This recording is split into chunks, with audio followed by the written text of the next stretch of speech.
Bonjour et bienvenue sur Antro Story et sur Scepticisme Scientifique, je suppose. Je suis Jonathan et je suis accompagné, comme la dernière fois, de Jean-Michel et de Julie. Jean-Michel, donc du balado Scepticisme Scientifique que vous connaissez tous. Salut Jean-Michel. Salut tout le monde. Tu nous as parlé du Japon la dernière fois et c'était super intéressant. Mais du coup, cette fois-ci, j'ai des questions peut-être pas plus terre à terre, mais plus actuelles, on va dire, que le côté historique, quoi qu'on va revenir à l'histoire aussi, sur le scepticisme, hein, comme ça, pour les auditeurs qui sont pas familiers avec ton podcast ou avec le scepticisme, pour en apprendre un petit peu plus. Et puis avec nous, comme la dernière fois, Julie, à qui cette fois je vais essayer de poser des questions pour qu'elle parle plus et qu'on entende sa très jolie voix. Salut Julie. Bonjour. Bonjour, ah là du coup elle nous fait une super jolie voix, ça c'est génial. Julie donc accessoirement, hein, pour que vous sachiez qui c'est si jamais vous n'avez pas écouté le dernier, qui est anthropologue, qui est française et qui participe à Antro Story, notamment via des chroniques qui sont plutôt pas mal. Merci, très intéressantes Jonathan. même. Mais oui, exactement. Et en plus de ça, elle triche un peu parce qu'elle nous dit de lire Nigel Barley et je trouve que c'est de la triche parce que tout le monde aime Nigel Barley en fait. Mais c'est vrai, Mais il y en a peut-être qui connaissent pas encore. Et tu sais que mon papa, ça n'a rien à voir, hein, mais on est sur un podcast, on s'en fout. Mon papa, donc, qui a déjà lu 2 Nigel Marley parce que je lui ai fait lire ses bouquins, ma sœur les a lus aussi, il trouve génial, elle m'a dit, ah mais tiens, t'en as pas un sur l'Indonésie et tout ça. Donc du coup, je vais lui envoyer encore une tonne de Nigel Marley, c'est très bien, c'est de la bonne lecture. Je sais pas si tu connais ça, Jean-Michel. Non, ça me dit rien, je fais partie de ceux qui ne connaissent pas. Ah ben voilà, exactement. Donc voilà pourquoi c'est important tes chroniques, Julie. Et oui, tu vois, chérie, il y avait au moins encore parole. une personne qui n'avait pas lu Barley, donc... Exactement. Ah, tiens, je vais essayer de t'en envoyer un par Amazon, Jean-Michel. Tu me diras lequel envoyer, Julie. Je t'enverrai ça, comme ça tu auras une jolie lecture pour les vacances. Ah, bref, on n'est pas là pour parler de Nigel Barley, on n'est pas là pour parler de scepticisme scientifique et de quelques questions qui viennent autour. Alors déjà, est-ce que tu peux nous donner, pour ceux qui n'étaient pas là, on a déjà fait 2 épisodes avec toi où on parlait plus de ce thème, mais est-ce que tu arrives à nous définir entre quelques phrases le scepticisme scientifique pour ceux qui ne sont pas familiers avec ça? Oui, donc le scepticisme scientifique, c'est un mouvement qui a pour but de contre-argumenter ou de critiquer ou de combattre, enfin j'aime pas trop le vocabulaire guerrier, mais bon, on va dire contre-argumenter les pseudosciences ou les parasciences ou la mauvaise science, et pour faire la promotion de la bonne science ainsi que de la philosophie, particulièrement dans sa composante esprit critique, épistémologie, logique, etc. Voilà, parce qu'on pense qu'en fait... S'il y a beaucoup de gens dans la population qui ont plus d'esprit critique, qui connaissent mieux la science et qui réfléchissent de manière plus critique au monde qui les entoure, eh bien, on sera dans une meilleure société. C'est génial et du coup le champ d'études est énormément grand, hein, ça vient ça peut partir des ovnis. Toi je crois que tu es assez spécialiste dans le domaine, jusqu'au côté historique, l'homéopathie dont on avait déjà parlé la dernière fois, dont tu as souvent parlé. Les auditeurs de Podcast Science sont aussi familiers avec ce genre de sujet. Il y a un champ d'études énorme, quoi. En fait vous parlez de tout un petit peu comme les anthropologues, quoi. Oui, je pense qu'aussi en termes de définition c'est important de dire qu'il faut distinguer ça du scepticisme philosophique, hein, qui considérait être à douter de tout, d'absolument tout, y compris parfois jusqu'au solipsisme, de penser que la réalité n'existe pas. Le scepticisme scientifique, bon, on est dans la matrice. Voilà, scepticisme scientifique, parfois en France on appelle ça la zététique à la suite d'Henri Brock. C'est un mouvement qui se base sur la science et la philosophie, et donc qui considère qu'on peut avoir accès à un certain nombre à la réalité dans une certaine mesure en tout cas, hein, donc on ne doute pas de la réalité. Donc il faut, voilà, bon, de toute façon c'est toujours les problèmes de terminologie, hein. En tout cas si vous avez entendu, le terme zététique est assez populaire en France, donc vous connaissez peut-être ça sous ce terme-là. C'est la même chose en fait. Alors du coup, première question, c'est même pas une question. Alors j'ai fait une phrase sur mon carnet où j'ai marqué Brexit-Trump, tout le monde s'en fout des faits. Je pense que tu vois où je veux en venir. On a vu ça ces derniers temps et je pense que c'est beaucoup discuté dans le journalisme aussi, justement, où avec le Brexit, hein, si vous en souvenez, il y avait cette histoire des 365 millions de livres qui étaient envoyés chaque jour, comme ça, chaque semaine, pardon, de livres, hein, sterling, hein, donc pas des vrais livres de Nigel Barley, ça serait pas mal, pourquoi pas, d'envoyer ça aux Européens, ils auraient assez à lire, qui étaient envoyés, puis finalement c'était pas vraiment vrai, puis finalement non, cet argent allait pas forcément là où ils avaient qu'ils allaient, puis au final, bon, le Brexit a été voté, puis après les gars ont dit, ah ben non, finalement, c'est pas vraiment comme ça. Enfin, et en fait, on aurait tendance à penser que les journalistes, les médias cachent les faits, etc., les politiques s'en servent, alors qu'en réalité, on savait déjà avant le vote que c'était du bullshit, quoi. On a Trump de l'autre côté, sans entrer dans aucune considération politique, est-ce qu'on est pour, est-ce qu'on est contre, de toute façon, je suis pas américain, donc ça n'a rien à voir, mais qui raconte un petit peu n'importe quoi de temps en temps, et où tout le monde, même les journalistes, disent ils racontent n'importe quoi, voilà les vrais chiffres, voilà les vraies choses. Et en fait, c'est vrai, on a l'impression que tout le monde s'en fout, et du coup, comment ça marche le scepticisme dans un monde où tout le monde s'en fout des faits, en fait? Alors je sais qu'on va pas avoir la réponse ici, et puis que ce que tu vas dire, ça représente pas forcément l'avis de tous les sceptiques, hein, mais je trouve que c'est une question super compliquée et super intéressante, quoi. Ouais. Je pense que, justement, c'est vrai que au niveau de la définition que tu me demandais, c'est vrai que c'est pas mal comme définition de dire que les sceptiques, c'est des gens qui ne s'en foutent pas des faits. C'est des gens pour qui les faits ont de l'importance. C'est vrai que c'est une sorte de passion pour... Alors ça veut pas dire qu'on a la vérité, mais moi je dis toujours la vérité, c'est un horizon vers lequel on tend, quelque chose dans ce style-là, hein, mais en tout cas qu'on accorde de l'importance à la vérité. Et c'est vrai que des gens, les politiciens dans ce style-là, on a l'impression que pour eux la vérité n'a pas d'importance, ou que le fait de mentir changera la réalité. C'est assez troublant, hein. Non, mais les politiciens encore ça va, parce que c'est un outil politique, le mensonge, les demi-vérités, etc. Ça me dérange pas. C'est plus ceux qui vont voter, justement, les citoyens, justement, qui ont l'air de s'en foutre aussi. C'est-à-dire, on leur dit, regardez les politiciens là, regardez, il a dit ça. Et puis, on va dire, je pense personnellement que tous les politiciens mentent un peu, mais il y en a quand même certains qui sont bien dans la direction on raconte du gros n'importe quoi. Ça n'a pas l'air d'avoir d'influence, même sur les résultats de vote, finalement. Et je me dis, c'est quand même dangereux d'avoir des citoyens qui s'en foutent des faits au final, parce que du coup tu peux arriver à n'importe quel extrême avec ça. Oh, il y a eu des études assez intéressantes en psychologie de la politique sur, par exemple, le nombre avant Internet, par exemple, le nombre de couvertures de journaux que faisait l'homme politique, influenceur, enfin celui qui était juste le plus visible avait la chance était généralement celui pour lequel les gens votaient, donc la visibilité était plus importante que le discours qu'il tenait. Faut voir, parce que justement un des problèmes de Trump, c'est qu'il est extrêmement visible, les médias l'adorent, parce sur Twitter notamment. Voilà, il raconte des bêtises, mais ça le rend extrêmement visible. Et si la visibilité suffit à générer la popularité, ou le fait qu'on vote pour lui, j'espère que ce sera pas lui qui va gagner, mais c'est un peu ce problème-là, quoi. Alors, finalement, il y a aussi le problème que les médias jouent son jeu, hein, ou le rendent visible, parce que en disant des choses absurdes, il se rend extrêmement visible. Bon, ça c'est les problèmes de propagation des idées, hein, et des choses comme ça. Mais pour revenir à ta question de départ, c'est vrai que c'est un peu... Bon, il y a la question des biais cognitifs, hein, et donc je pense que c'est pas seulement les hommes politiques, mais je pense que on a tous tendance à penser en fonction de, les idéologies qu'on a, ou les idées de ce type-là influencent fort nos pensées. Il y a le fameux biais de confirmation, hein, donc si on pense quelque chose, on a tendance à lire des choses qui confortent cette opinion, et on a des tendances à ne pas lire. Donc surtout avec Internet, c'est tellement facile de ne s'abonner qu'aux gens qui pensent comme nous. Et ça peut même aller plus loin, le biais de confirmation, par exemple, sur le réchauffement climatique, si on fait partie d'un mouvement politique qui a tendance à penser que le réchauffement climatique n'existe pas. Si on nous met une étude qui prouve le réchauffement climatique, on va être beaucoup plus critique de cette étude, on va essayer on va chercher la petite bête pour essayer de la déconstruire. Tandis que si on fait partie d'une idéologie politique qui accepte l'existence du réchauffement climatique, on va accepter les résultats sans les examiner vraiment, alors que peut-être ils sont pas aussi robustes que ça. Et le biais de confirmation est absolument abominable.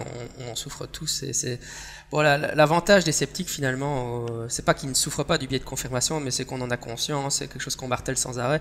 Et donc on peut essayer de lutter contre cette pente naturelle de l'esprit humain. Donc en s'abonnant à des feeds, en lisant des choses, en lisant des gens auxquels on n'est pas d'accord, en essayant de s'exposer un maximum à des informations contradictoires, et en essayant d'adopter une approche assez systématique de vérification de l'information, qu'on soit d'accord ou pas avec elle, a priori, etc. Mais enfin voilà. Donc au niveau politique, c'est clair que ça joue beaucoup, hein, le biais de confirmation. les gens ont des idées politiques et puis ils ont juste envie d'entendre des choses qui vont dans le sens de ce qu'ils croient déjà, y compris si c'est pas vrai.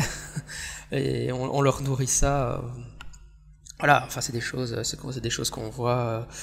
Voilà, on est dans l'extrême droite avec sur l'immigration et des choses comme ça, on nourrit des idées qui sont parfois déconnectées, souvent qui peuvent être déconnectées des faits, mais comme elles renforcent, elles vont dans le sens de ce que la personne pense déjà, la personne l'accepte sans vérifier forcément l'information. Mais enfin, entre guillemets, encore une fois, on fait tous ça, c'est ce que je dis toujours, même moi je fais ça, donc c'est vraiment une tendance naturelle de l'esprit humain, une pente naturelle auquel c'est un combat permanent, quoi. Donc ça, c'est un peu un problème qui affecte fortement la politique, je pense. Non ? Ouais, très fortement, ouais, justement, et comme tu dis, oui, on peut être conscient du truc, mais à mon avis, avant de voter, c'est quand même bien de s'intéresser un petit peu aux faits, tu vois. Je veux dire, je sais pas, ça me semble être quelque chose de plutôt logique, mais qui, dans les faits, n'est pas forcément, quoi. Enfin, on voit que c'est pas nécessairement appliqué, quoi. Non, c'est clair. Ouais, voilà, finalement, c'est pas un problème uniquement lié à la politique, hein, c'est un problème lié un peu à tout, à la diffusion de la connaissance dans notre culture, à l'époque d'Internet, et donc vérifier les faits, voilà, c'est vrai que finalement ça peut être juste 3 clics à faire pour vérifier les faits, mais on constate que visiblement les gens ne le font pas nécessairement. Et en fait, tu demandais un peu qu'est-ce qu'on peut faire quand on est des sceptiques ou des zététiciens dans un monde pareil. Les sceptiques, évidemment, ils n'ont pas de solution miracle, hein, mais moi j'aurais toujours tendance à dire c'est un peu comme se battre contre des moulins, hein. Avant, un peu à la Don Quichotte, hein, c'est un combat où pousser une pierre comme Sisyphe, hein, c'est un combat permanent. Enfin, non, j'aime pas les métaphores de combat. C'est un travail permanent à recommencer, génération après génération. Parce que justement, je veux dire, le constat que tu fais que les gens ne tiennent pas compte des faits. Je pense d'ailleurs que j'en avais parlé peut-être sur le dernier épisode d'autre podcast, tu m'avais invité, mais le précédent. Oui. Mais parce que c'est un sujet que je trouve très important et qui est vraiment lié avec nous dans l'actualité aujourd'hui, tu vois, à la rigueur. Comme on disait, le fait que tu crois aux licornes ou tout ça, il y a une importance, mais je pense que c'est quand même moins important que les faits politiques aujourd'hui, quoi. Parce que notamment quand tu votes pour un président, alors je parle encore une fois, peut-être que Trump est une bonne solution pour les États-Unis, hein, j'en sais rien, je suis pas politologue, mais c'est quand même bien de s'intéresser aux faits avant de voter pour des gens comme ça, et en l'occurrence ça a de l'influence quand même pour les 4-5 ans, les 4-5 prochaines années, si ce n'est plus, si certaines décisions sont prises. À mon avis, oui, les faits, c'est intéressant, quoi. Ça me paraît logique, et pourtant, c'est pas logique, quoi. On peut peut-être noter, tu parlais d'outils pour éventuellement lutter contre ça. Alors, comme tu disais, je pense que le côté c'est un effort permanent sur nous-mêmes, et quand on lit les choses, justement, de se poser des questions, d'aller voir les sources, etc.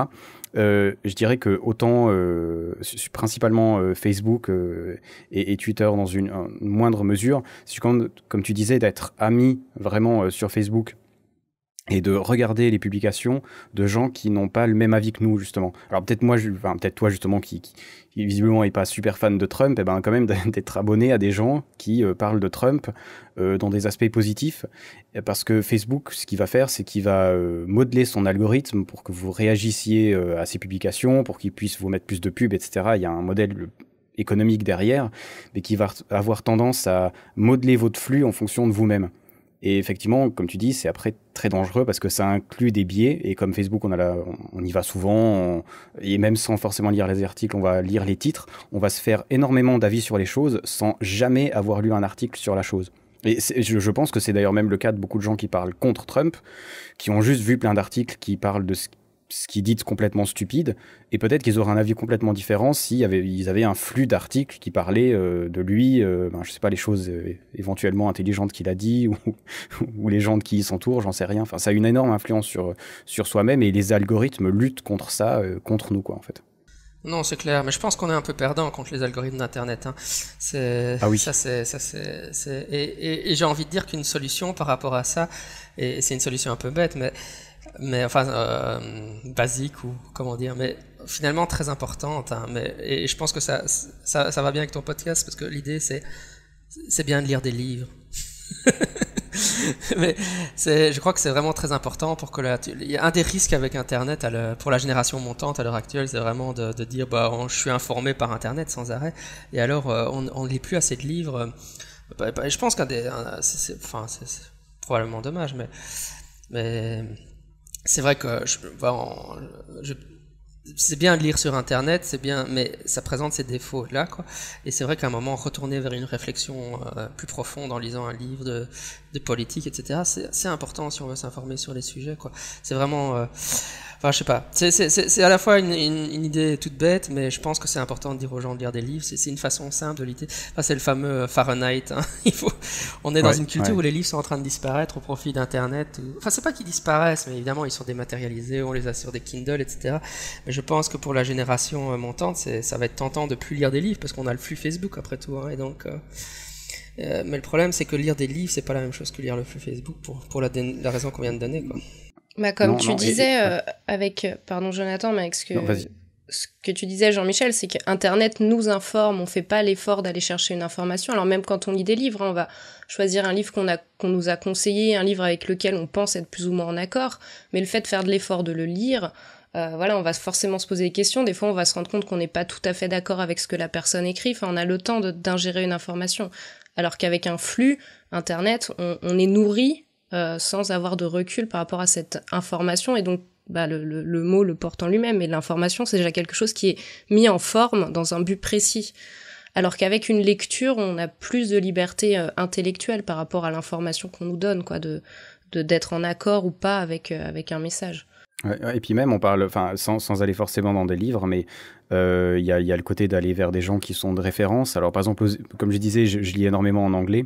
Je lis beaucoup d'articles qui sont en rapport avec la question du racisme aux États-Unis, qui sont écrits par des anthropologues, qui sont sur le terrain, qui sont dans des quartiers, etc. Et de voir justement, je sais pas ce que tu me diras ce que t'en penses, Julie, mais moi d'avoir quelqu'un qui me raconte un petit peu comment c'est l'endroit qu'il étudie, comment un petit peu ça fonctionne, quels sont les systèmes qui fonctionnent, je trouve que ça me donne toujours une meilleure idée de la problématique, pas forcément la réponse, mais une meilleure idée de la problématique qu'un article. Il va justement, parce qu'un article va peut-être me présenter juste une information genre machin est mort ici, ou ici il y a un policier qui a tué un noir, ou ici il y a eu quelque chose, mais qui est finalement ultra basique, souvent sensationnel, mais on rentre jamais dans les détails et on se dit jamais, mais finalement ce mec-là, dans quel quartier il existait, comment ça fonctionne, quelle est l'histoire du truc, quoi. Enfin, est-ce que c'est pas une solution justement d'aller vers les anthropologues aussi pour ça, justement? Pour avoir un contexte, tu veux dire, c'est vrai qu'après, il y a différentes formes de journalisme, hein. T'as des journalistes qui publient des articles où ils peuvent prendre le temps de poser un contexte, mais maintenant avec même le journalisme papier, on va être dans des articles courts, parce que voilà, on se met aussi au niveau du public qui veut du court. On prend plus le temps de lire un article de 6 pages. Donc à partir du moment où t'es obligé de faire un article qui fait 40 lignes, t'as pas la place de mettre un contexte. Alors après, se tourner vers les anthropologues, pas forcément, hein. Il y a des journalistes qui font très bien leur boulot de mise en contexte. Après, maintenant, c'est vrai qu'avec l'information, notamment l'information Internet, ou même maintenant, ce qu'on reçoit sur notre portable, c'est juste un titre. Le contexte, c'est à nous d'aller le chercher, et c'est pas toujours évident. Et puis on n'a pas forcément envie dans notre vie de tous les jours. Quand tu dis que les gens sont pas forcément intéressés par les faits, c'est aussi, les gens se disent pas qu'ils peuvent prendre le temps d'aller chercher les faits, d'aller chercher un contexte qu'il y a derrière une information. On est un peu dans le domaine du sociologue Gerald Bronner, hein, si on a l'occasion de conseiller ses livres, hein, puisque Bronner il travaille beaucoup sur la question de qu'est-ce qu'Internet fait aux croyances, hein. Donc n'importe quel livre de Bronner, la démocratie des crédules et des choses comme ça traite vraiment de ces sujets-là. Il a vraiment... il discute beaucoup entre autres de comment Internet, l'impact d'Internet sur les croyances, quoi. C'est vraiment typiquement le genre de questions qu'il se pose. Oui, pour revenir sur ce que auparavant, c'est vrai que je disais parce que tu te poses beaucoup cette question de la politique, mais je rappelle que le livre fondateur de la philosophie politique, évidemment, c'est Platon.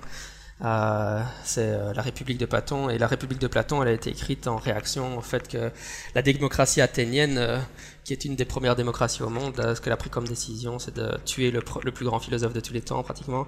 Non, allez, je rigole, mais voilà, elle prend la décision de faire boire la ciguë à Socrate, et donc Platon est en état de choc. Voilà, on a une démocratie et ils prennent vraiment une terrible décision, quoi. Donc forcément.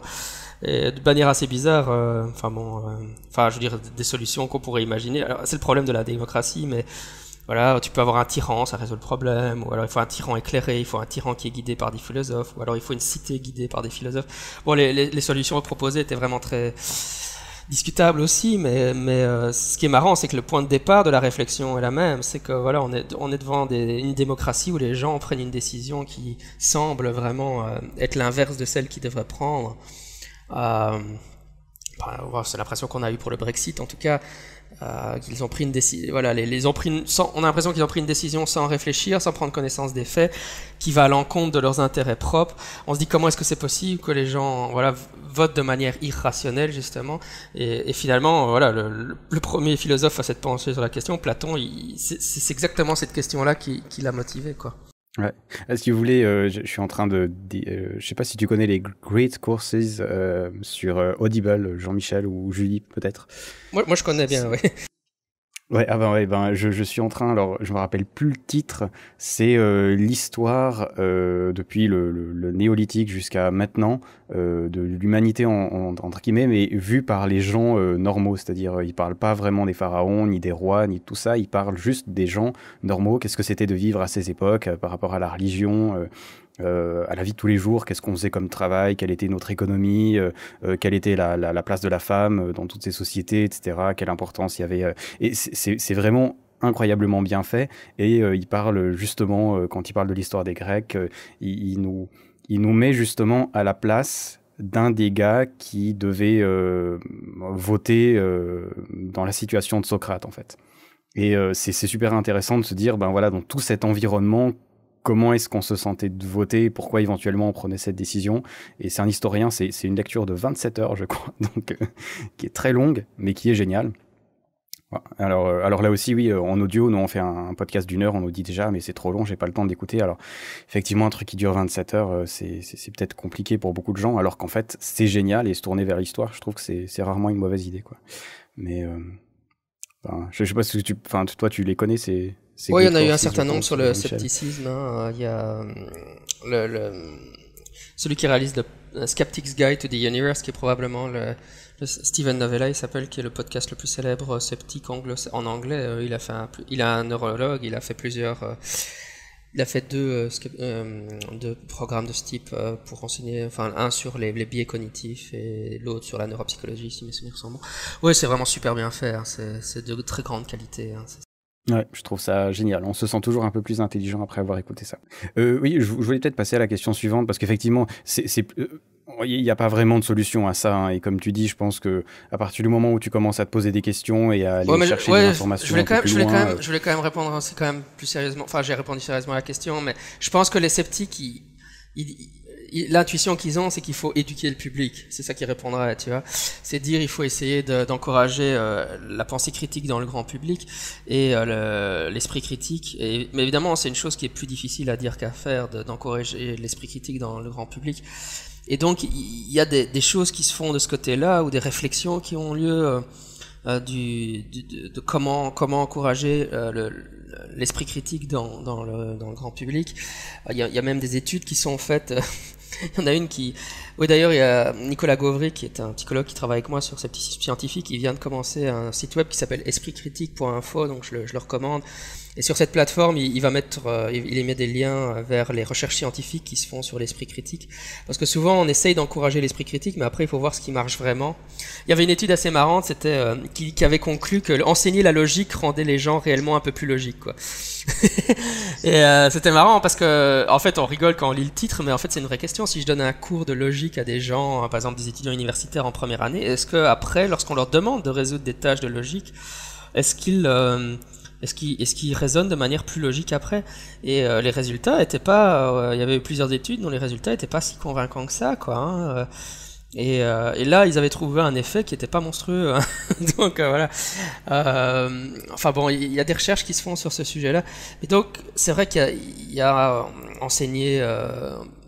il y a des études qui... C'est un sujet en pleine explosion en psychologie, surtout dans le monde anglo-saxon. En France, comme d'habitude, il n'y a pas grand-chose qui se ferait. Et ce qui est fait, c'est fait par des psychanalystes. Donc, voilà, no comment.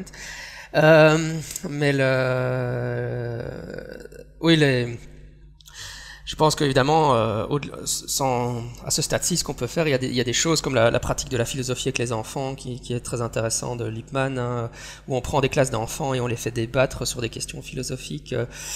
Il y a des pratiques éducatives qu'on pourrait mettre en place, qu'on devrait mettre en place pour encourager des citoyens qui sont plus capables de prendre en charge l'information. En gros, là, bon, il y a eu l'idée il y a certaines maintenant facultés en France qui ont créé des cours de zététique carrément.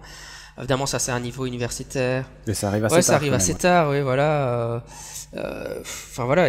Moi, je serais assez partisan de cours sur le paranormal. En Angleterre, par exemple, ils ont créé un A-level, donc c'est l'équivalent d'un bac, d'une spécialisation du bac sur la psychologie anomalistique, donc pour parler du paranormal. Il y a des choses qui pourraient être faites au niveau éducatif, mais bon. Après, on arrive dans l'état de l'éducation dans nos pays, ou comment on enseigne les choses aux gens, voilà. Mais je veux dire, la réponse classique, ça a souvent été, les gens vont à l'école et c'est là qu'ils devraient apprendre ça, quoi. Mais visiblement, parfois, on échoue à le faire et on devrait se poser des questions sur comment ça se fait, quoi. Ça, c'est sûr. Ben, sinon, évidemment, bon, ça, c'est les premières réponses, mais sinon, si le travail n'est pas fait à l'école, comment diffuser l'esprit critique et la pensée, voilà. Donc bon, les sceptiques ils répondent en disant on fait des podcasts, on fait des chaînes YouTube comme Hygiène mentale ou La tronche en bière, etc. On organise des conférences, etc. Mais bon, l'impact est forcément limité, quoi. Je pense qu'ultimement il faudrait qu'il y ait une prise en charge scolaire à un moment donné, quoi. Entre autres, moi je serais très partisan de la pratique de la philo avec les enfants, au moins depuis le début du secondaire, peut-être même en primaire, et puis avoir des cours de zététique même au secondaire, ou qu'on inclue ce genre de choses avant, quoi. Ouais. En tout cas, ouais, moi je dirais la même chose, vu qu'à 18 ans, dans la majorité des pays à 18 ans, c'est l'âge où tu vas voter. Ben, t'es censé avoir appris tous ces trucs-là avant de voter, justement pour que tu puisses voter entre guillemets plus intelligemment ou plus logiquement, ou en tout cas en ayant plus conscience des faits. Donc ça devrait être, j'imagine, appris à l'école plutôt. Mais ça pose toujours question, parce que je suis sûr qu'il y a des tas de profs qui font un boulot formidable sur ce sujet-là. Enfin, je suis prof aussi, hein, donc je compatis, quoi. Mais c'est vrai que voilà, quand on a des choses comme ça qui se produisent, on se dit, c'est comme voilà des mouvements politiques, etc. Qu'on constate la remontée de l'extrême droite et des choses comme ça en Europe. On se dit, c'est un échec de l'éducation. Mais est-ce que c'est vrai? Enfin voilà, qu'est-ce qu'on pourrait faire de plus? C'est ça la vraie question, quoi. Vaste question. T'as encore un truc à dire, Julie, là-dessus, sur cette question? Sur la question de l'éducation, ça va être trop long. Très vaste. Trop long, mais ouais, mais j'imagine que t'as beaucoup à dire. Je te rejoins sur beaucoup de points, effectivement.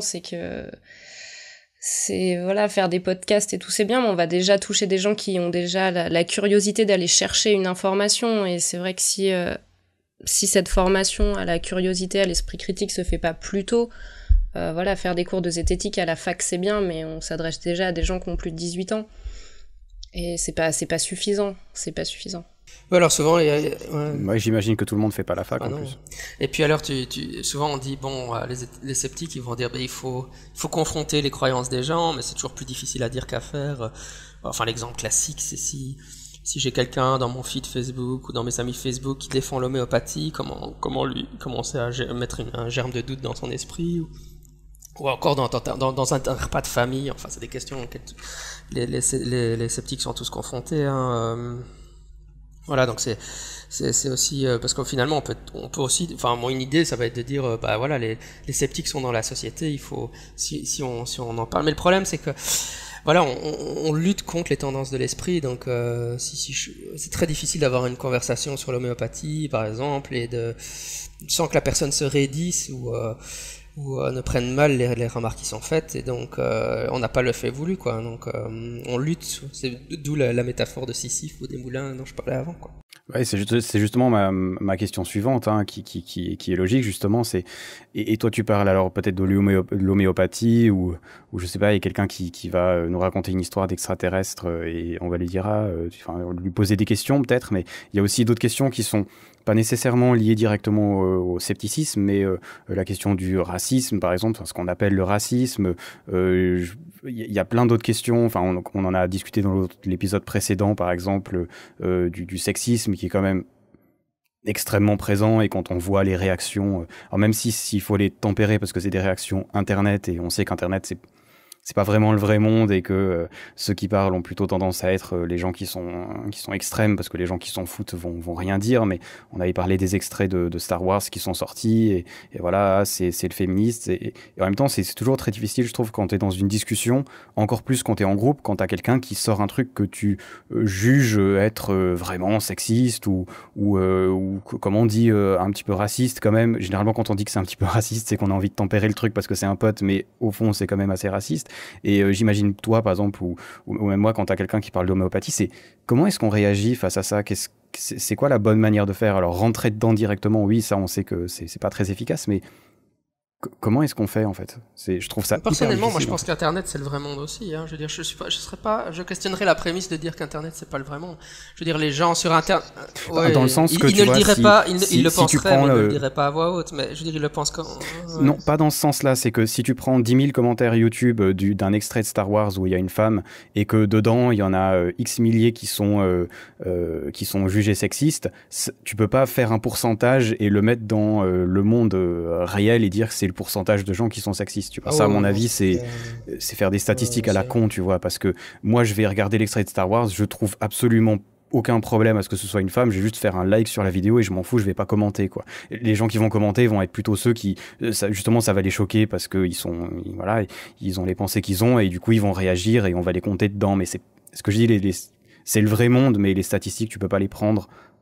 Non, et faire copier-coller. Non, ça je suis tout à fait d'accord. Ouais, dans ça je suis tout à fait d'accord. Mais oui, c'est vrai. Mais engager la conversation avec les gens qui pensent des choses que nous estimons être incorrectes, c'est toujours difficile.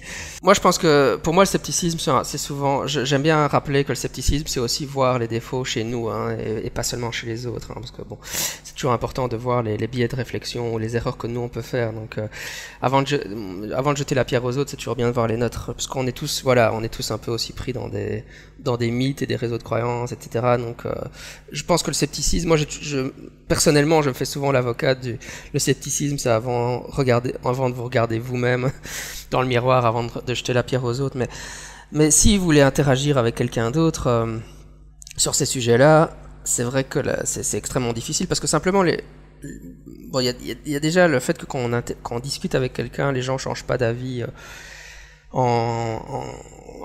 comme ça. Je veux dire, il n'y a jamais eu de débat dans l'histoire de l'humanité où deux personnes étaient en face à face. Il y a des arguments qui ont été échangés à la fin de la conversation. Il y en a un des deux qui a dit tu as tort et l'autre a dit l'autre a dit j'avais tort, maintenant j'ai adopté ton opinion. Si on a eu un comme ça, c'était vraiment exceptionnel, hein. Généralement les arguments ne changent pas les opinions des gens comme ça sur le coup, quoi. Donc moi souvent, si je vais discuter avec quelqu'un qui a une opinion erronée selon moi, mon but n'est jamais de le faire changer d'avis. En fait, c'est juste de planter des graines de doute. C'est-à-dire que je sais très bien qu'à la fin de la conversation, il sera toujours convaincu que sa position est la bonne. Mais ce que je veux faire, en fait, mon seul objectif, c'est de l'exposer au fait qu'il y a des gens qui ne pensent pas comme lui. S'il a pris conscience qu'il y a des gens qui ne pensent pas comme lui, je pense que c'est déjà parce que ça c'est la seule chose qui peut entre guillemets semer le doute dans son esprit, quoi. Souvent aussi, je vais peut-être essayer d'invoquer l'argument d'autorité, etc. Par exemple, si je vais dire oui, il n'y a pas d'études qui prouvent que le cupping, par exemple, à la nouvelle mode aux Jeux Olympiques là, pour la natation, de mettre des cloches sur le corps avec des ventouses. Oui, j'ai vu ça. Il y a eu une revue de la littérature et elle montre que le seul effet, c'est sur la perception de la douleur, parce qu'évidemment, ça c'est super subjectif et l'effet placebo, blablabla. Je veux dire, le cupping n'a pas d'effet réel, donc c'est complètement ridicule que les athlètes le fassent. Mais si je tombe sur quelqu'un qui défend la position inverse, je vais peut-être lui dire oui, je suis doctorant en psycho, donc j'ai lu, j'ai une bonne référence, je peux te donner un lien vers la revue de la littérature en question. J'essaie de mettre du poids derrière de ce que je dis, en sachant non plus que ça va pas remporter sa conviction, hein. Mais le fait qu'il soit confronté simplement qu'il soit confronté avec quelqu'un qui ne pense pas comme lui, c'est déjà énorme, je pense, hein. Je pense que le pire qu'on puisse faire, en fait, c'est laisser les gens dans leur bulle intellectuelle, quoi. Ça, c'est vraiment le gros problème, parce que justement, on revient sur le biais sélection de l'information dont on parlait avant. Les gens vivent dans des bulles intellectuelles, ils vivent dans des milieux un peu New Age où les gens parlent aux anges, font de la radiesthésie, se soignent à l'homéopathie, etc. Et parfois ils ont jamais été confrontés au fait que non, il y a des gens qui ne pensent pas comme eux, quoi. Et simplement leur dire, ouais, en fait, moi je suis pas d'accord avec toi, parce que blablabla, dans le fond, je sais très bien que ça va pas te faire changer d'avis maintenant, mais peut-être que dans 10 ans, quand tu auras été exposé à beaucoup de gens comme moi, tu vois, en fait, le principe, pour moi, le principe, c'est de planter une graine de doute, quoi, et pas de convaincre la personne. Je sais pas si ça te parle, en tout cas. Donc, en fait, dans une discussion, si, parce que je trouve intéressant, donc en fait, dans une discussion, ou que ce soit personnel ou avec plusieurs personnes, le but, ce serait pas nécessairement, justement, d'entamer une longue discussion de 3 heures où finalement tout le monde part fâché parce que t'as fini par insulter les gens en les traitant de racistes alors que c'était pas le but au début. Le but, c'est de planter 1 ou 2 graines comme ça, tout sage. Donc en fait, le pire que tu peux faire, c'est vraiment de pas réagir. Oui, c'est ça. Parce que du coup, tu le laisses. Pour le racisme, c'est vraiment très flagrant parce que moi, j'ai un certain nombre dans mes classes, hein, et je donne cours à des adultes et bon, c'est vrai, voilà, c'est un échantillon de la population belge, donc forcément, dans le tas, il y en a un certain nombre qui vont exprimer des opinions racistes. Et alors la question, c'est souvent comment réagir à ça, hein. Et parfois c'est fait en classe, hein, ouvertement devant les autres, alors qu'il y a des gens qui viennent d'Afrique du Nord, etc. dans la classe, hein. Mais c'est toujours intéressant de comment réagir en tant que prof dans ces situations-là, hein. C'est des vraies questions. Mais c'est vrai que moi, mon principe, je pense qu'il faut jamais laisser passer, quoi. Mais le but, c'est pas de réagir de manière agressive, tu vois, c'est de faire une remarque ou parfois de planter une graine. Donc ça peut se faire par l'humour, mais en tout cas de pas laisser passer, hein. Mais je pense qu'il y a des choses tu dois essayer de générer la réflexion chez les gens. Tandis que si tu laisses passer à ce moment-là, ils sont toujours dans leur bulle intellectuelle où ils ont l'impression que c'est ok de dire ce genre de choses, quoi. Enfin, je sais pas si tu veux continuer, mais Julie, j'aimerais avoir ton avis là-dessus aussi, parce que par exemple, si on parle du racisme, quand même, il y a quand même Strauss qui a écrit dessus. Enfin, c'est quand même un sujet qui a aussi beaucoup dans l'anthropologie. Toi, en tant qu'anthropologue, si ça arrive, c'est peut-être déjà arrivé, comment est-ce que tu réagis? Déjà, je sais pas si je réagis en tant qu'anthropologue, tu vois, je réagis en tant qu'individu. Oui, non, mais enfin, t'as quand même un bagage. Non, là, je rejoins Jean-Michel, c'est que tu peux jamais te mettre vraiment arriver avec des arguments où tu te mets en conflit avec la personne, ça sert à rien. Effectivement, déjà juste poser un doute et dire déjà que t'es pas d'accord. Juste ça, dire que toi t'es pas d'accord et après amener une discussion. Mais une discussion, si tu braques la personne en face, ça mènera jamais à rien. Tout le monde repart de son côté en étant persuadé que c'est lui qui a raison. Donc, mais effectivement, faut jamais laisser passer. Mais même, voilà, des choses que t'entends dans la rue ou avec des gens que tu connais à peine. Enfin, moi, en tout cas, je suis partie des gens qui peuvent pas laisser passer. Et faut faire des remarques et amener l'autre aussi à le laisser parler, tu vois. Faut aussi accepter les arguments qui arrivent en face et les amener au bout de sa réflexion, quoi. Enfin, et lui montrer que tout le monde pense pas comme lui et pourquoi est-ce qu'on pense pas comme lui. Mais je pense qu'il faut rien laisser passer, que ce soit sur le racisme ou sur d'autres choses. À partir du moment où on n'est pas d'accord avec quelque chose, où on pense que la personne en face a un discours erroné ou biaisé, il faut mettre ce biais en évidence, quoi. Je pense là je tombe vraiment sur mes expériences concrètes en tant qu'enseignant, mais moi, ce que je constate souvent, et c'est plus dur à contre-argumenter, c'est que les gens vont émettre des opinions et ils vont dire c'est de l'humour, en fait. Ils vont présenter ça sous la forme de l'humour, hein. Et ça, c'est souvent difficile à mettre plus en exergue, parce que si tu leur dis brutalement, non, c'était une remarque raciste que tu viens faire ou une remarque sexiste, ils vont dire, oh, mais non, c'était juste une blague, hein. Je ne pense pas réellement ça. Et ça, c'est le propre de ce type de...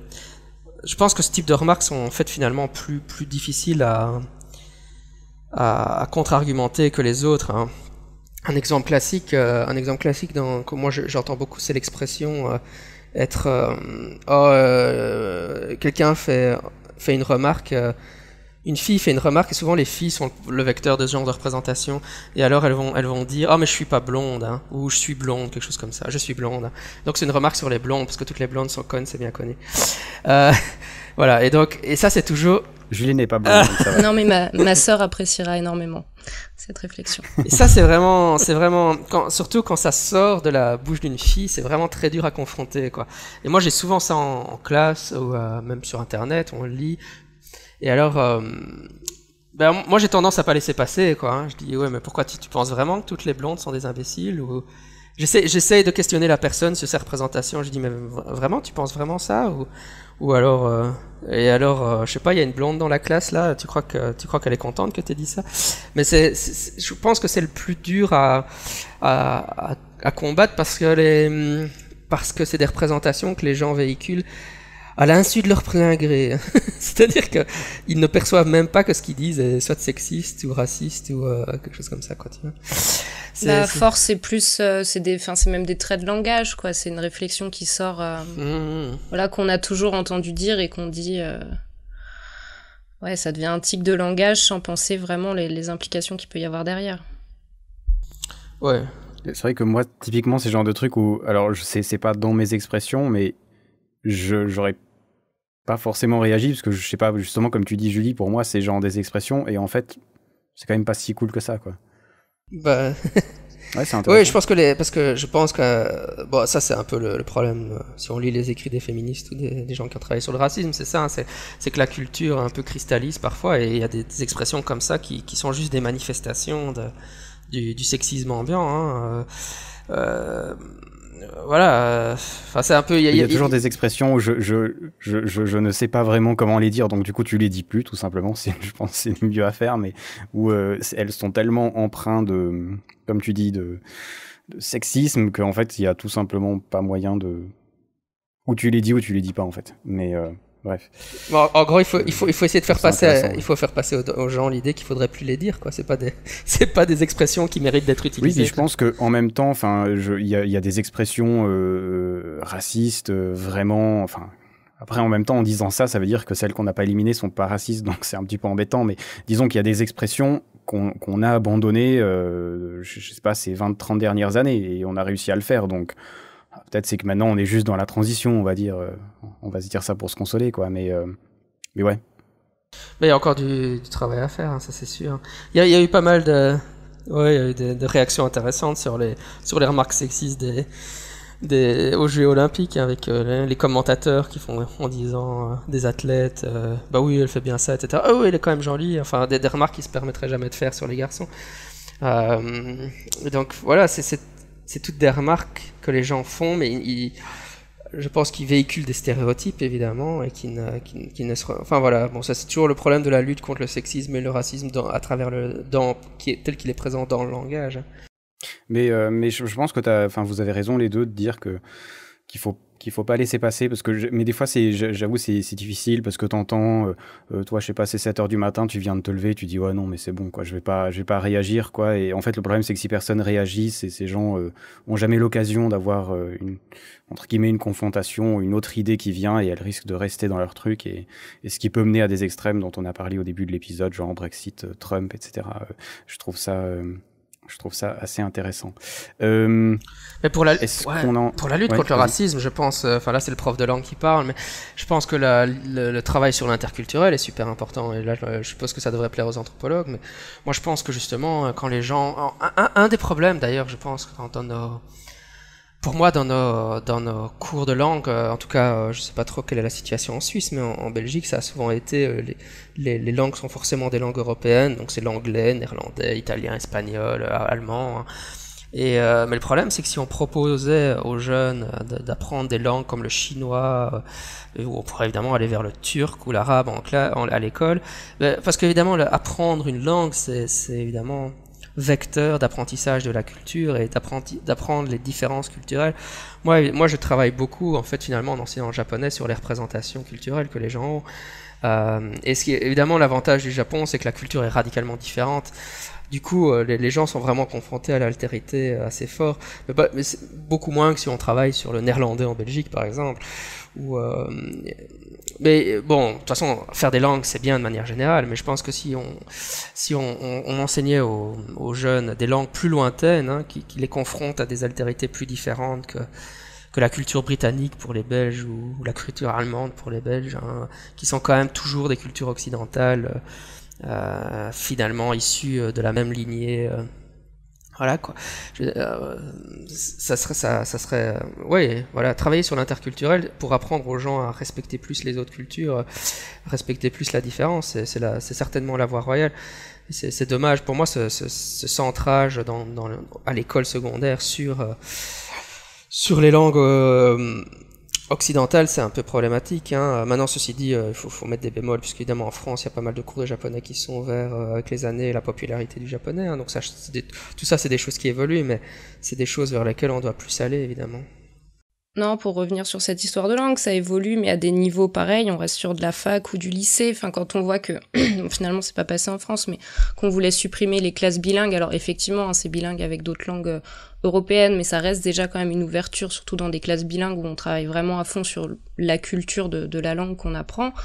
Voilà, on travaille pas du tout dans ce sens-là d'interculturalité, malheureusement, en milieu scolaire, quoi. Enfin, on va dire à titre individuel, si, et heureusement, il y a des enseignants et des professeurs qui travaillent dans ce sens, mais c'est pas un esprit, en tout cas, c'est pas soutenu par le gouvernement. Et alors que pourtant, effectivement, la langue, ça reste un des meilleurs moyens d'accès à une culture, quoi. C'est vraiment ce qui symbolise, enfin, ce qui cristallise tout le symbolisme d'une culture. Donc c'est vrai que c'est un travail à faire et qui, je pense, est nécessaire pour l'éducation et pour l'ouverture des générations qui arrivent, quoi. Ouais, alors moi j'avoue, j'ai toujours détesté les langues parce qu'en l'occurrence c'était l'allemand. Je me suis toujours dit que ça servait à rien. Et du coup, je vis dans un endroit où on parle que allemand en Suisse. Hein, voilà, Jonathan, qui était un bon prophète en son temps.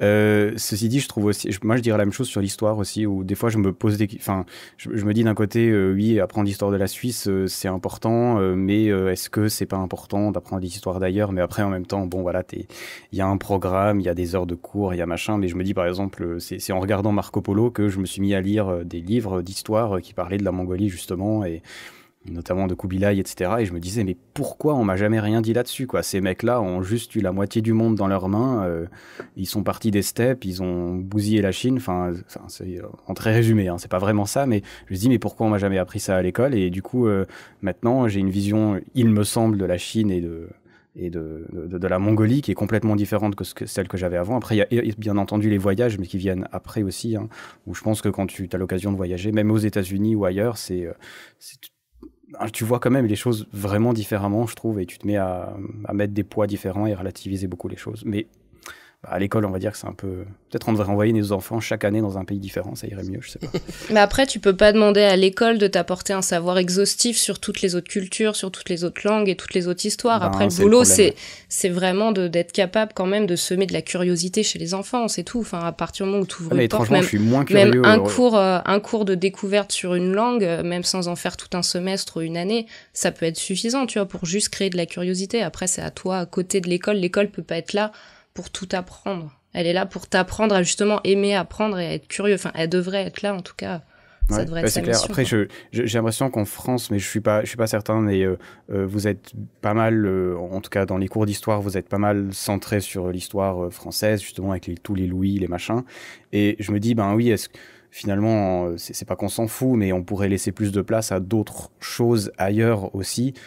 Justement, comme tu dis, si le but, c'est pas de savoir tout par cœur sur une période bien définie, si le but, c'est d'éveiller la curiosité, alors autant de parler un petit peu de tout, tu vois. Mais bon, après honnêtement, je suis pas prof et je suis beaucoup trop loin de tous ces trucs-là pour avoir une idée intelligente. Je pense que parmi les auditeurs, justement, on sait qu'il y a des profs, il y a des élèves, des anthropologues qui auront certainement des idées bien différentes là-dessus, mais c'est vrai que c'est un petit peu bizarre d'être très centré sur soi dans un monde où visiblement c'est un gros problème parce qu'on est trop centré sur nous-mêmes, quoi. Après, l'école est quand même là pour créer une communauté, tu vois, de citoyens, que ce soit tu vois, en Belgique, en Suisse ou en français. T'es là pour quand même un minimum former des Français, des Suisses ou des Belges. Donc t'es obligé à un moment de te centrer quand même sur une histoire qui doit être commune. Après, c'est comment on l'écrit, cette histoire commune, c'est une autre question, mais t'es obligé d'avoir un tronc commun qui est quand même centré sur soi, mais sans exclure le reste, quoi. Et c'est cette cette balance qui est difficile à trouver, quoi. Tu peux pas non plus faire des cours d'histoire où tu parles que très très peu de la France, enfin en tout cas dans les écoles françaises. Sans être anarchiste, moi j'aurais plutôt tendance à penser ça, parce que je me dirais, mais après on repart dans la discussion qu'on a eue la dernière fois sur le Japon, hein, il y a une certaine importance d'avoir une idée de la France, d'avoir une idée de tes grands ancêtres, de tes grandes réalisations du siècle des Lumières. Enfin, il faut que tu vendes la France à tes prochains citoyens pour qu'ils soient fiers d'être là, puis pour qu'ils reproduisent le schéma social qui a été là. Sans forcément être fier, il faut aussi apprendre à vivre ensemble, et pour ça il faut se mettre d'accord sur une histoire commune, où là il y a un vrai travail qui est à faire, hein, sinon on ne serait pas dans tous ces problèmes sociétals dont on parle constamment. Mais je dis fierté parce qu'il y a quand même certains aspects de l'histoire française qu'à mon avis qui sont pas vraiment après parlés, c'est vrai que non, mais après c'est vrai que sur la France on peut être par rapport à, je sais pas du tout comment ça se passe en Suisse, mais effectivement il y a cette idée de grandeur française, on va dire il y a un passif, il y a un passif colonial qui est pas vraiment qui joue là-dessus, mais après je pense que ça reste nécessaire, après c'est mon avis personnel, mais ça reste nécessaire d'avoir mais pour tous les pays, d'avoir aussi un... Je pense que ce que vous soulignez bien dans toutes ces discussions, c'est que l'école a des objectifs qui sont parfois contradictoires ou complémentaires, et la difficulté de les articuler. Un des objectifs que vous n'avez pas nommé, évidemment, c'est préparer au monde de l'emploi, et ça c'est des discours qu'on entend beaucoup, surtout dans les niveaux supérieurs. Finalement, il faut que les enfants fassent de l'informatique, parce que les métiers de l'avenir, c'est les ordinateurs. Et puis alors il y a l'autre objectif qui serait que chaque pays doit créer une mémoire collective de son identité, voilà, et c'est vrai que c'est en tension avec l'idée d'avoir une mémoire collective de quoi. Est-ce qu'on se centre sur une mémoire collective du pays dans lequel on est parce qu'on veut qu'on soit patriote, en fait, hein, c'est créer des patriotes, hein, des gens qui s'identifient, hein, comme étant belges ou français ou suisses, et qui ont une mémoire de leur identité parce c'est ce qu'ils sont, ils sont d'un pays, quoi. Est-ce que l'école veut former des patriotes? Parce que en cas de guerre, il faut avoir des gens envoyés sur le front, donc il faut bien avoir des patriotes. Mais c'est vrai que moi, ce que tu disais, Jonathan, c'est là que au Japon, ça m'avait fort frappé. C'est vrai que c'est marrant de voir le programme scolaire là-bas, évidemment, parce qu'au niveau de l'histoire, ce qu'ils apprennent est radicalement différent. Ils voient l'histoire de l'Asie, l'histoire des grands intellectuels, style Confucius, etc. Voilà, toute l'histoire du Japon, évidemment. Et donc c'est vraiment frappant quand on va dans ces pays-là de constater les différences entre les programmes scolaires, etc. Maintenant, je pense qu'en Europe, c'est vrai qu'il faut contraster. Je comprends bien que l'école doit faire ces trois fonctions-là. Évidemment, nous, on est attachés à former de bons citoyens ou des gens qui réfléchissent de manière critique, parce que c'est peut-être pas forcément toujours la même chose, mais voilà. Mais je pense qu'il y a quand même je dirais par rapport au programme tel que je l'ai vécu quand j'étais plus jeune, et l'impression que j'en ai, et c'est ce que j'entends dans ce que vous dites, hein, c'est vrai que dans le but de former des patriotes d'un pays, on oublie d'autres parties du monde, et je crois que souvent, moi j'ai souvent vu l'histoire de l'Europe. On voit l'histoire de l'Europe avec la Grèce, puis Rome, etc. C'est le fameux chemin de la raison chez Hegel. On a Grèce. La philosophie a été inventée en Grèce parce que les autres cultures, elles réfléchissaient pas, c'est bien connu. Et alors, la Grèce, c'est allé chez les Romains, et puis les Romains, c'est allé, voilà, et puis ça remonte jusque chez Hegel, puisqu'évidemment Hegel est le pinacle de la culture occidentale en Allemagne, évidemment. C'est le chemin, voilà. Donc il y a cette tendance à exalter l'Europe ou l'histoire de l'Europe, et finalement j'ai l'impression que ça risque de créer la sensation que l'Europe est spéciale, c'est pas un risque, en fait, hein, c'est quelque chose dont on vient, parce que l'idée qu'on trouvait chez le philosophe Hegel que la raison, elle balbutiait en Afrique, et en Asie il n'y a rien eu, parce que c'était tous des imbéciles en Asie, quoi. Je veux dire, c'est des choses qui ont été pensées par le passé, et puis on en revient maintenant, c'est seulement maintenant qu'on commence à se rendre compte, mais c'est encore dans nos programmes scolaires. Et si l'histoire des inventions, par exemple, ou de la technologie qu'on enseigne à nos élèves, c'est toujours les Grecs ont inventé plein de trucs géniaux, mais on oublie que les Chinois ont inventé plein de trucs géniaux aussi. Et on valorise. J'ai l'impression que les programmes ont tendance à valoriser, au nom de créer des patriotes, hein, ou en tout cas des patriotes européens. On valorise l'Europe ou l'histoire de l'Europe. On donne une sensation souvent aux élèves enfin, c'est un des risques en tout cas qu'on peut courir, qui provient d'un passé colonial qui malheureusement est toujours un peu présent à l'arrière-fond de notre culture, quoi.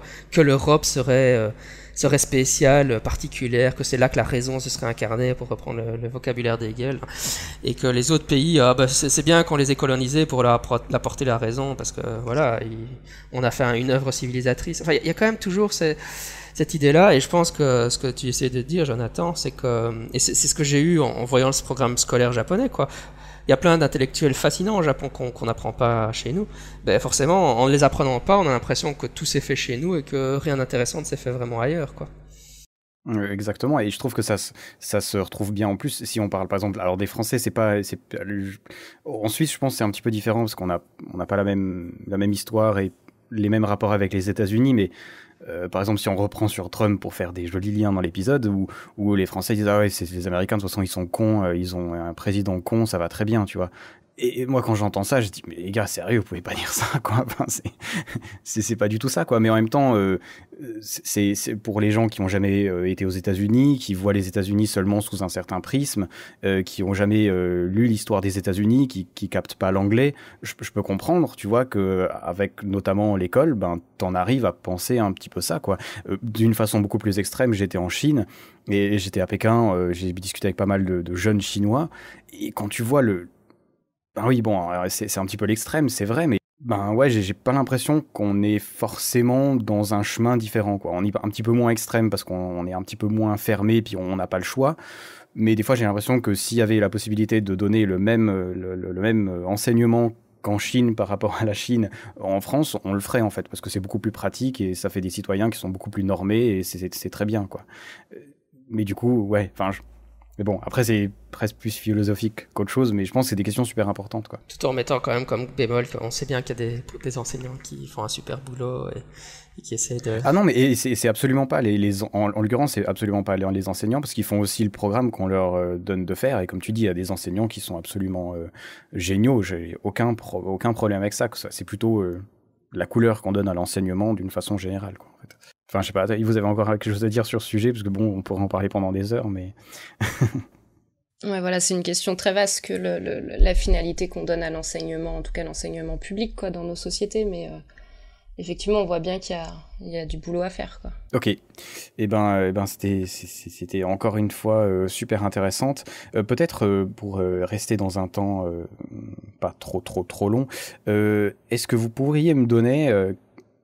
je sais pas, que ce soit des sites internet ou des livres que vous avez lus ou qui vont un petit peu dans le sens de cet épisode, alors pas forcément sur le scepticisme, mais ça peut être sur l'histoire, des choses qui pour vous vous ont ouvert les yeux, c'est un gros mot, mais qui permettent d'étendre un petit peu que ce soit ses connaissances ou ses façons de voir, justement. Jean-Michel, tu nous as parlé du Japon, il y a peut-être des œuvres japonaises ou des philosophes japonais qui pourraient être intéressants et qu'un mécanicien pourrait lire sans être obligé d'ouvrir le dictionnaire toutes les 2 secondes, et qui pourrait justement nous ouvrir un petit peu l'esprit, peut-être, que ce soit l'esprit critique ou dans le côté large de l'esprit, quoi. Jean-Michel, si tu as une idée. Ben, en fait, j'ai l'impression, pour rester dans le thème de l'épisode, que tu me parles de l'intersection entre scepticisme et zététique et politique. Et pour moi, c'est un sujet un peu délicat. Hein. C'est vrai que bon, même si je me suis exprimé sur le sujet, les gens ont pu voir le genre d'opinion politique que j'ai aujourd'hui en m'écoutant, je suppose. Mais c'est vrai que les sceptiques et les zététiciens disent souvent qu'on doit appliquer la pensée critique, le scepticisme et la zététique à la politique. Moi, je suis toujours un peu réticent à ça. La raison le contre-argument que je donne à ça, c'est de dire le problème, c'est que dans la politique, il y a des jugements de valeur. Il y a tout ce qui est dans la politique. On a parlé des faits tout à l'heure. Et c'est vrai que parfois il y a les gens qui ne font pas attention aux faits. Mais même si on est d'accord sur les faits, on va avoir des différences dans les jugements de valeur qu'on a. Donc 2 sceptiques ou 2 zététiciens peuvent arriver à des conclusions politiques radicalement différentes en partant des mêmes faits et en ayant en ayant pris connaissance des faits de manière correcte.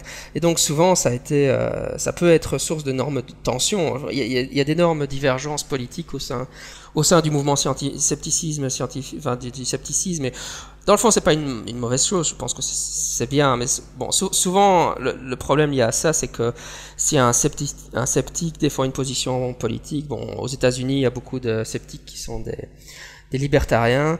En France, il y a beaucoup de sceptiques qui sont des anarchistes. Et alors, ils ont l'impression, parce qu'ils se vivent comme étant des êtres rationnels, etc., ils ont souvent l'impression, bah oui, si on n'est pas d'accord avec moi, c'est qu'on est irrationnel. Mais dans le champ politique, pour moi, c'est différent. On peut avoir des désaccords politiques tout en étant rationnel, c'est-à-dire en ayant pris conscience des faits et en raisonnant bien, parce qu'on a fait des jugements de valeur différents qui sont des questions morales, hein, on a pris des décisions morales différentes, quoi. Donc c'est pour ça que la philosophie, enfin la politique, c'est pas un sujet comme de scientifique, quoi. C'est pas comme la théorie de l'évolution ou normalement, bon, même là, évidemment, dans les sujets scientifiques, on va avoir les scientifiques qui vont être en désaccord, mais normalement, dans l'idéal, si les scientifiques étaient des êtres de pure raison et qu'ils regardaient de manière totalement objective toutes les données qui sont publiées dans la littérature scientifique, ils devraient arriver à la même conclusion. Déjà avec des questions factuelles, c'est difficile, mais alors avec des questions de politique, c'est vraiment, ouais. Voilà, donc c'est un gros bémol que je mets. Maintenant, il y a des sceptiques qui sont penchés sur la question de la politique. Donc il y a des auteurs qui ont publié là-dessus, donc des gens qui sont connus dans le domaine. Donc il y a Normand Baillargeon, donc son livre. Je suis en train de récupérer les titres. C'est donc Petit cours d'autodéfense intellectuelle. Tu l'avais déjà cité dans le pense dernier aussi, ouais. podcast. Mais donc c'est vraiment une bonne base parce que là il aborde non seulement les notions d'esprit critique avec des notions de politique dedans, hein.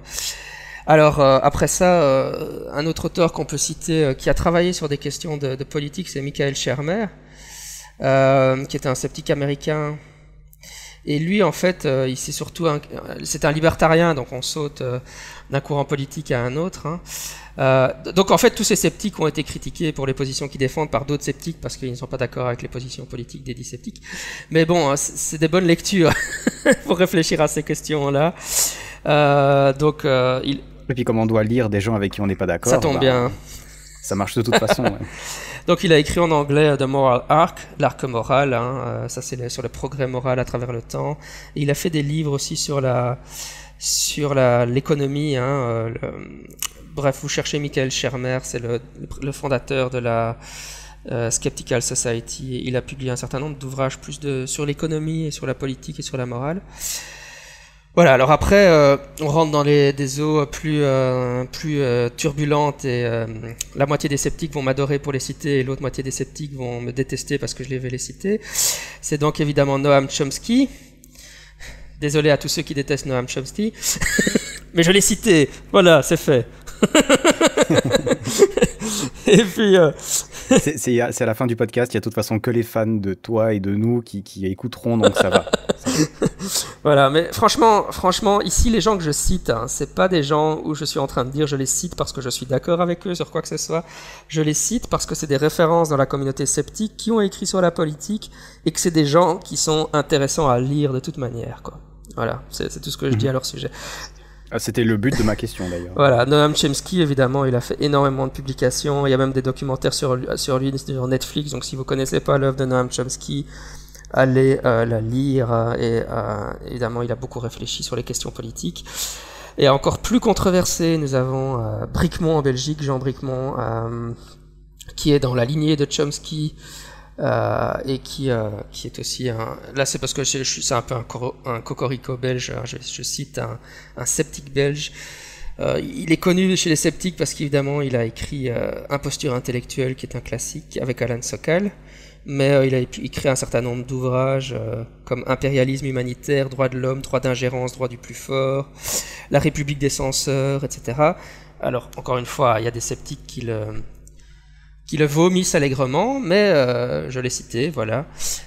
C'est un sceptique belge, donc après on est d'accord ou on n'est pas d'accord avec lui, ça c'est un autre problème. Mais franchement, je pense que vous pouvez, encore une fois, lire ses ouvrages et ça vous donnera certainement à réfléchir, même si vous détestez ce qu'il raconte.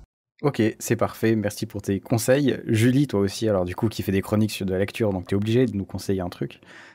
Ouais, je vais conseiller un film. Non, parce que sinon, effectivement, Chomsky, je pense que c'est des très bonnes lectures.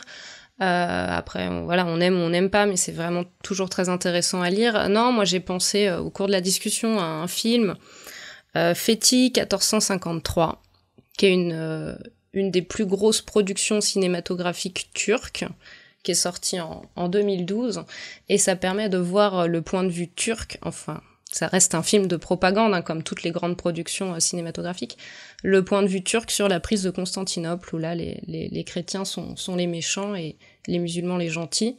Et déjà, c'est un bon film, hein, au niveau, ils ont bien appris du cinéma américain pour réaliser ce film.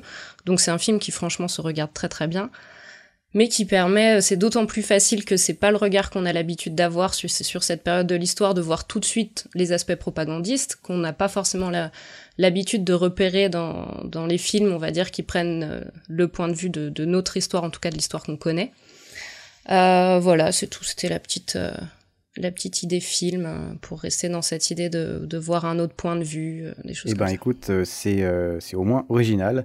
Alors du coup, moi je vais vous conseiller, comme je l'ai déjà cité, la lecture de Great Courses qui s'appelle The Other Side of History, Daily Life in the Ancient World. Et c'est en anglais malheureusement. Une lecture de 24 heures qui est super intéressante. Et je pense que justement, je pourrais vous conseiller de voyager aussi, mais c'est pas possible pour tout le monde. En tout cas, pas tout le monde n'a pas forcément la facilité de le faire. Mais je pense que justement, s'intéresser à l'histoire et s'intéresser, justement, comme il parle de l'autre côté de l'histoire, c'est-à-dire les gens normaux comme vous et moi, finalement, c'est super intéressant et ça met... je sais pas, ça me donne à chaque fois une nouvelle idée du truc. Et si vous parlez pas anglais, je vous conseillerais aussi de l'inégalité parmi les sociétés de Jared Diamond. Alors, il y aurait beaucoup à dire sur Diamond, etc. Je sais qu'il y a des anthropologues. Alors, du coup, il y a aussi la moitié des anthropologues qui vont dire que j'ai eu tort de le conseiller. Mais je suis pas anthropologue, donc j'ai le droit de le faire. Il y a beaucoup de questions à se poser sur ça. Je pense que c'est une bonne base de départ et ça donne aussi une autre idée de beaucoup de choses. Et justement, on sort un peu de cette Europe et tout ça. Et je pense qu'il y a aussi un joli, enfin pour moi en tout cas, j'ai vu un joli respect de certaines choses, certaines idées d'où elles viennent, certaines choses où elles ont été développées. Et on voit dans le monde dans un côté plus global. Pour ceux qui aiment pas lire parce que c'est très long et qui savent l'anglais, sachez qu'il y a des livres de Jared Diamond qui sont aussi disponibles sur Audible. Je l'ai vu l'autre jour, notamment le 3e chimpanzé par exemple, que j'ai pas lu, donc je sais pas vous dire si c'est une bonne lecture ou pas, mais en tout cas il y a beaucoup de lectures audio en anglais qui sont d'extrême bonne qualité et qui en plus de ça coûte même moins cher qu'un bouquin. Ça coûte 12 ou 13 dollars je crois sur Audible, alors que le bouquin coûte 30 € sur Amazon, donc voilà, si vous savez l'anglais et que vous avez beaucoup de temps dans les transports en public, je pense que c'est une bonne chose. Oui, pour rebondir ce que tu disais, c'est vrai que c'est quelque chose que j'aime toujours bien souligner. Souvent, le scepticisme ou la zététique, ça fait des choses qui existaient auparavant. Hein. Je dis toujours, la zététique, c'est si vous lisez un livre d'introduction à la zététique ou au scepticisme, ce que vous avez, c'est des notions d'épistémologie, de logique, des choses qu'on trouve en philosophie, des notions de méthodologie scientifique, etc., qu'on met sous l'étiquette zététique. Et souvent, quand les gens me disent « Mais pourquoi tu dis qu'on peut pas aborder la politique sous l'angle zététique ?» Je dis « Bon, hein, premièrement, évidemment qu'on peut, hein, mais j'expliquais pourquoi c'est plus difficile qu'il n'y paraît au premier abord. » Mais la deuxième chose que j'ai envie de dire, que je dis toujours à ce sujet-là, c'est si aborder la politique avec de l'esprit critique, ça se fait depuis Platon, hein, ça s'appelle de la philosophie politique. Et donc, je suis sûr que dans toutes les bonnes bibliothèques ou librairies, vous trouverez des livres d'introduction à la philosophie politique. Parfois, ça vaut la peine de retourner aux bases. Hein. Et voilà, je veux dire, la zététique appliquée à la politique, c'est relisez les grands auteurs hein, de la philosophie politique et vous apprendrez plein de choses, quoi. Et c'est d'ailleurs sur mon programme, je crois qu'il y a justement un Great Courses qui parle de la philosophie, d'introduction à la philosophie, parce que moi, j'ai jamais étudié de philosophie, parce qu'en mécanique, c'est pas vraiment ce qui est super utile, on va dire. Enfin, quoique, peut-être d'arriver à argumenter, de me dire que c'est beaucoup plus utile que de savoir travailler le métal, j'en sais rien. Mais il y a aussi comme tu dis justement, des cours d'introduction à la philosophie qui peuvent aider tous ceux qui, comme moi, ont pas du tout de base, en fait, là-dessus, parce que c'est des noms, je les connais, mais je sais absolument pas ni ce qu'ils ont fait, ni ce qu'ils ont dit. Voilà, je pense qu'on a fait assez long, on peut s'arrêter. Encore une fois, passez sur Intro Story si vous avez des questions, passez sur Scepticisme Scientifique ou chez Jean-Michel Abrassard si vous avez des questions à lui poser. Julie est moins régulière sur Internet, mais si vous avez des questions pour elle, vous me les posez à moi et je les poserai à elle. Et comme ça, elle pourra en parler. En tout cas, c'était très agréable de parler de tous ces sujets avec vous. Et puis voilà, le mot de la fin, Jean-Michel, je te le laisse. Le mot de la fin... Bah oui. Si t'as un dernier mot à dire, je sais pas, une phrase qui va révolutionner le monde comme ça. Nos pressions. Ah là là. Oui, il y a un des sceptiques que j'aime bien aux États-Unis qui est Captain. J'ai oublié de nouveau son nom. Captain Désillusion. Voilà. Captain Désillusion, et il dit aimez avec votre cœur, mais pour tout le reste, utilisez votre cerveau. C'est pas mal. C'est pas mal, je crois qu'on va la garder. Alors du coup, à une prochaine, j'espère, Jean-Michel, et Julie, de toute façon, on va t'entendre régulièrement, j'espère, sur Intro Story. Merci d'avoir pris ce temps avec nous, et puis à la prochaine. À la prochaine, tout le monde, Ciao. au revoir. Salut. Intro Story. Un nouveau marathon d'Intro Story. 3 heures d'enregistrement. Wow. J'avais le cerveau qui bouillonnait à l'intérieur de la tête. Qui bouillait à l'intérieur de la tête.